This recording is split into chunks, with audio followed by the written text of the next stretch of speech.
আসসালামু আলাইকুম। এখানে আমি 1 কেজি পরিমাণ খাসির মাংস ভালো করে কেটে ধুয়ে পরিষ্কার করে নিয়েছি এবং হাফ কাপের মতো পেঁয়াজ চাকা করে দিয়েছি।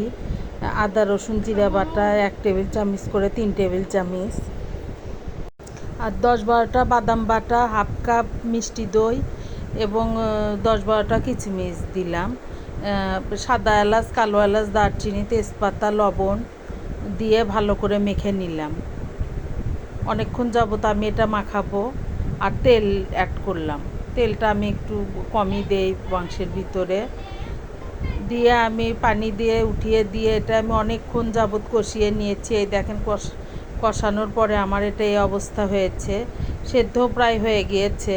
এখন আমি একটু 2 কাপ আন্দাজে পানি দিয়ে এটা বলক উঠিয়ে নিব। আর আরেকটি ফ্রাই প্যানে আমি এখানে বেশি করে পেঁয়াজ বেরেস্তা করে নিলাম।